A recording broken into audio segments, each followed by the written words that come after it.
ازيكم عاملين ايه؟ نعمل النهارده مع بعض حلوه بسيطه وسهله وجميله بالشكل الجميل اللي انت شايفاه ده، وطعمها لذيذ جدا، مبتاخدش مقادير خالص، مبتاخدش برضو معاكي وقت. يلا بينا نشوف ايه هي المقادير اللي معانا. في الاول كده هاتي شفشق الخلاط وحط فيه كوبايتين من اللبن. المج اللي معايا ده فيه كوبايتين من اللبن. وطبعا انا معايا في الوصفه دي كمان موز، ومعايا في البوله اللي معايا دي معايا معلقتين نشا عليهم معلقتين سكر. يبقى كوبايتين لبن، معلقتين نشا، معلقتين سكر. لكل كوبايه لبن معلقه سكر ومعلقه نشا. وهناخد الكلام ده نضربه على الخلاط وهنرجع نشوفه مع بعض تاني. في الاول كده قبل ما نضرب الخليط اللي معانا ده، انا هنا معايا موز، هاخد بس كده حوالي صباعين 3 من الموز وهقطعهم برضو على اللبن والنشا والسكر. الطريقة سهلة وبسيطة والمقادير سهلة جدا وبسيطة جدا ومفيش فيها اي حاجة. يعني لو عندك حبتين من الموز هتقدري انت تعملي الوصفة دي بكل سهولة، سهلة جدا وبسيطة خالص.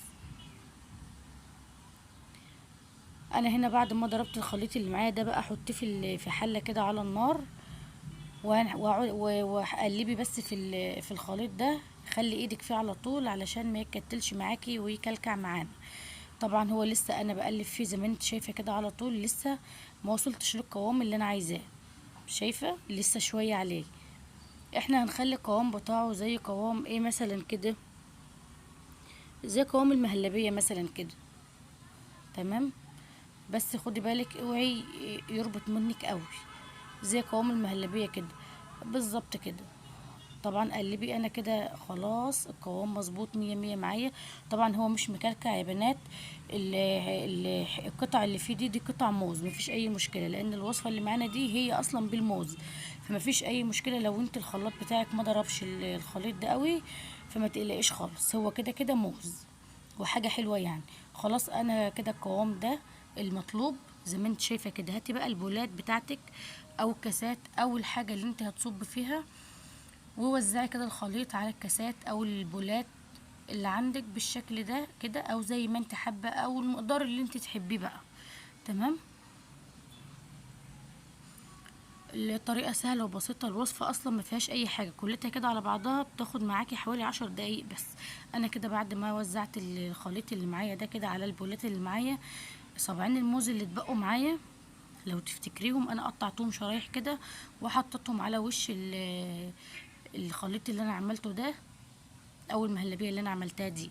حطيت كده الموز على الوش كده بالشكل ده كده. لذيذه جدا وسهله جدا ومتاخدش وقت خالص ومش مكلفه خالص. يعني باقل الامكانيات هتقدري ان انت تعملي حاجه حلوه مسكره كده لاولادك، هتعجبهم جدا. وصدقيني لو عملتي الوصفه دي هتعجبهم جدا، وهتعجب جوزك وهتعجب كل اللي هيدوقها، لانها هي اصلا وصفه سهله وبسيطه مش بتاخد وقت خالص ولا بتاخد مقادير خالص.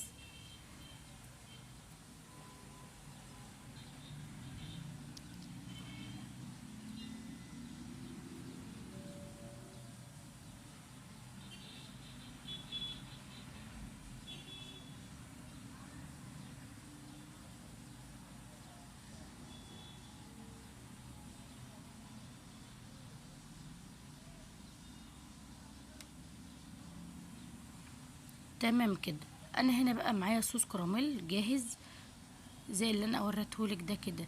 هجيب بقى كده شويه من صوص الكراميل وهنزل على وش الموز، اعمل زجزاج كده على الوش كده، جميل جدا وشكله حلو جدا وطعمه لذيذ جدا.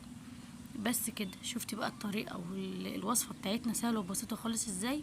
يا دوب 10 دقايق كده وانت واقفه في المطبخ هتقدري تعملي حاجه حلوه مسكره على طول، سريعه كده، سريع سريع. ايه رأيك بقى؟ شيك جدا وتنفع كمان لو انت جايلك ضيوف، حاجة يعني ممتازة بصراحة.